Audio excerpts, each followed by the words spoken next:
James and jewellers, जहां आपको मिलेंगे एक से बढ़कर एक फैंसी डिजाइनों में हॉलमार्क जेवर। जी हां, आपने बिल्कुल सही सुना। अगर आपको भी लेना है गोल्ड और चांदी के जेवर तो चलिए आइए सबसे विश्वसनीय shop RS James and jewellers में। हमारा पता है लाल पैलेस स्टेशन रोड, सिवान। हमारा संपर्क नंबर है 9572658649 79798694। नमस्कार, मैं हूं परवेज और आप देख रहे हैं बिहार न्यूज एक्सप्रेस। आपको बता दें कि कल 20 जून को सिवान के जसौली में देश के प्रधानमंत्री नरेंद्र मोदी का आगमन होने वाला है, जिसको लेकर के सिवान शहर के एक निजी होटल में जदयू नेता मंसूर आलम और भाजपा नेता सैयद माज अरफी के द्वारा एक प्रेस कॉन्फ्रेंस का आयोजन किया गया।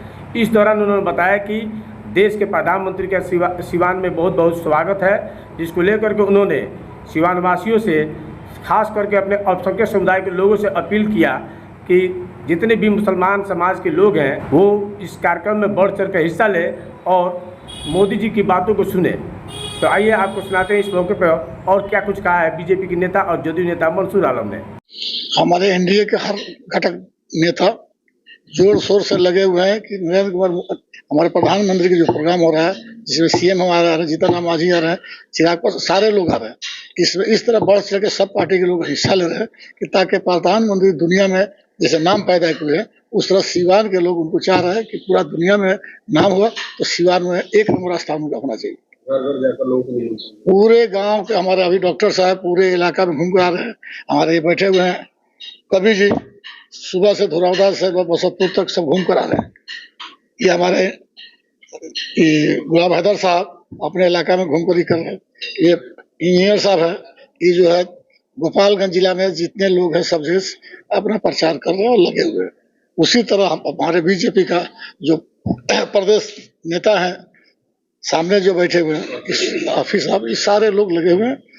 सारे लोग जो है एनडीए का घटक दल के लोग हैं और मोदी जी के इस प्रोग्राम में दूर दूर से लोग हैं। यहाँ तक कि दिल्ली से मौलाना एक आए हुए हैं, कारी असगर साहब, वो भी अपना दौरा कर रहे हैं। सब लोग लगा हुआ है कि इस प्रोग्राम को ऐसा बनाया जाए कि इतिहास में बिहार में जितना दिन मोदी आए हैं उस सबसे एक नंबर स्थान सिवान को जाए। मुस्लिम समाज से क्या माना जाए कि मोदी जी के कार्यक्रम मुस्लिम समाज में आएगा?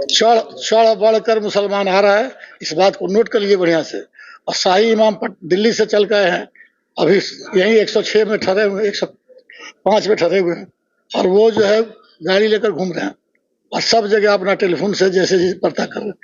बढ़ चढ़कर मुसलमान इसमें हाथ बटाएगा। 20 जून के कार्यक्रम को लेकर क्या अपील करना चाहेंगे? हम अपील करके चाहे जात पात से उठकर देश का प्रधानमंत्री हमारे मजहब में है कि जो देश का प्रधानमंत्री होता है उसका कदर इज्जत करना चाहिए। जो बिहार का स्टेट का सीएम होता है उसका इज्जत करना चाहिए। जिला का जो डीएम होता है उस डीएम को इज्जत करना चाहिए, सम्मान करना चाहिए। तो जो ये लोग आ रहे हैं हमारा कौम चढ़ बढ़ कर हाथ लेगा। और हम आपको बता दें कि 40 साल से हम राजनीति कर रहे हैं और 40 साल से राजनीति में ये देखा है कि जो भी अच्छा काम करेगा उसके साथ दुनिया लगेगी। सिवान को फायदा मिलेगा मोदी जी का? सिवान को तो 4 चांद लग जाएगा। जितना पहले नीतीश कुमार दिए थे उससे बढ़कर ये भी दे रहे हैं। तो सिवान को तो मिल ही रहा है, लेने वाला लोग ले। अब उसमें है कि अब विपक्ष में है तो कहता नहीं मिला, हम लोग पार्टी में हम लोग मिल रहा है। अभी छोड़िए ना मिलने का, उद्योग संघ का हम प्रेसिडेंट बने हैं, सारण कमिश्नरी का। ये देश तो देश है, दुनिया में खबर हो गई। तो ये अभी पुणे से आए हैं हमारे भाई साहब, 10,000 करोड़ रुपए लगाने की तैयारी है। तब तक दुबई से एक आदमी आ रहा है 300 करोड़ लगाने के लिए। तो आज इंडस्ट्रीज का जो हब बना हुआ है सिवान, बिहार में भागलपुर से बाद में सिवान का एक नंबर स्थान आ रहा है। अभी मुजफ्फरपुर में 2 दिन गए थे हमारे विधायक सीएम साहब, तो बेग का उद्घाटन किए, बेग फैक्ट्री का। और हमारे यहाँ सीएम साहब जब आएंगे तो यहाँ देखेंगे कि रोज 2 चीनी मिल चलाने की स्कीम में आए हुए हैं, पचरुखी और ये कहना है सासा मूसा मिल, सबका प्लानिंग चल रहा है।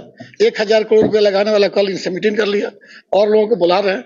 और यहाँ तक कि उत्तर प्रदेश का जो देवरिया जिला है वहाँ के लोग इंटरेस्टेड है कि हम लोग बॉर्डर पर भी कुछ करेंगे बिहार को देखते हुए। सिवान में चीनी मिल खुलेगा? 1000% उम्मीद है कि जो आए हुए हैं इनका इंटरव्यू कल चला है, इसलिए इनका इंटरव्यू नहीं लिया जाएगा। अब जमीन पर जब बुनियाद रखा जाएगा उसके बाद जो इनका इंटरव्यू चलेगा। देखिए, सबसे पहले ये हमें सौभाग्य प्राप्त है कि हमारे हरदिल अजीज वजीर आजम हमारे सीवान मजरुल हक साहब और राजेंद्र बाबू की धरती पे ऑपरेशन सिंदूर के बाद आ रहे हैं और सीवान को बहुत सारी सौगात देंगे, जिसमें ना हिंदू, ना मुसलमान, ना सिख, ना ईसाई, सभी भारतवासी और सीवान वासी को फायदा होगा। सड़कें बनेंगी तो लोगों के अच्छे हालात सुधरेंगे, उद्योग लगेंगे तो लोगों के अच्छे हालात होंगे। बिजली की आप व्यवस्था देख ही रहे हैं।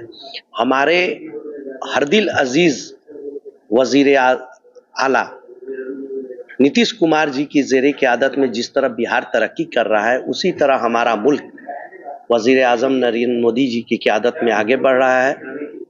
जिस तरह 30,000 कब्रिस्तानों की पूरे बिहार में घेराबंदी हुई और आज 24 घंटा बिजली मिल रही है। कुछ लोग, विपक्ष के लोग कह रहे हैं कि हम भाड़े पे लोगों को ला रहे हैं, तो जैसा कि डॉक्टर साहब ने कहा, तो सीवान हमेशा से आज़ादी की लड़ाई हो या जब भी कोई बड़ा आंदोलन हो, सीवान हमेशा बढ़ चढ़ के लड़ा है।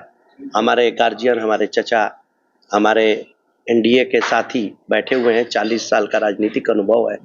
बगल में गुलाम हैदर साहब बैठे हैं, इन लोगों ने जेपी आंदोलन भी देखा है, उसमें इन लोगों ने शरीक भी हुए हैं। और ऐसे गार्जियन ने एक बात कह दिया कि ना कोई हिंदू, ना कोई मुसलमान, ना कोई मजहब, ना कोई धर्म, सब अपने प्रधानमंत्री वज़ीर आज़म को सुनने जा रहे हैं और सुनने नहीं जा रहे हैं बल्कि फैज़याब होंगे। बस 2 दिन की बात है और 2 दिन के बाद जो विपक्ष आवाज़ उठा रहा है कि भीड़ नहीं जुटेगी, तो उस पे सारी जुबान बंद हो जाएगी कि ये तेल पिलावन, लाठी पिलावन ये नहीं है। और मुसलमानों को बेवकूफ़ बना करके उसका 18% वोट लेकर करके शोषण करने का काम एनडीए नहीं करता है। इसलिए एनडीए सबका साथ, सबका विकास और सबका विश्वास करता है। मैं सीवान की आवाम से ये अपील करना चाहता हूँ, सारण कमिश्नरी के मैं खासकर अपने मुस्लिम भाइयों से अपील करना चाहता हूँ कि आप लोग बढ़ चढ़ करके वज़ीर आज़म को सुनने आए, वज़ीर आला को सुनने आए और हम और सीवान को डेवलप की दुनिया दिखाएं। जैसा कि चचा ने बताया कि बहुत सारा उद्योग लगने वाला है, तो ये सब बातें होंगी। पहले हम लोग वज़ीर आज़म को सुने, यही मेरी अपील है कि आपके चैनल से ज़्यादा तक लोगों तक पहुँचे। सबसे पहले तो हम आपके चैनल को इस बात का धन्यवाद देते हैं कि आपने हम लोगों का इंटरव्यू लेने का कार्यक्रम कर रहे हैं और इससे हर लोगों के कान तक, हर लोगों की नज़रों के सामने ये प्रोग्राम जाएगा। जहाँ तक प्रधानमंत्री की बात है, तो देश का प्रधानमंत्री तो एक ही होता है ना, तो उनके स्वागत के लिए सीवान की जनता कैसे नहीं खड़ी रहेगी। चूँकि ये जो है सीवान एक ऐसी जगह है जहाँ पर एक से एक जो है धरोहर पैदा हुए हैं। डॉक्टर राजेंद्र प्रसाद, ब्रज किशोर बाबू, उमाकांत सिंह, मौलाना मजरुल हक साहब को तो पूछिए ही नहीं। इसलिए यहाँ गंगा जमुनी तहजीब का एक जो है वो प्रतीक पूरे भारत को जाता है और जिसके बिना पर प्रधानमंत्री का स्वागत करना हर व्यक्ति, इसमें अल्पसंख्यक और बहुसंख्यक की कोई बात ही नहीं, बल्कि आम जन जो है, हिंदू मुसलमान, अगला पिछला, सारे लोग मिलकर के अपने प्रधानमंत्री का स्वागत करेंगे और उसमें एकजुटता का सबूत देंगे। और फिर जो है प्रधानमंत्री इससे खुश होंगे कि सीवान भी एक ऐसी जगह है जहां गंगा जमुनी तहजीब के लोग जिंदा हैं, जिंदा रहेंगे और अपना पैगाम पूरे भारत को देते रहेंगे।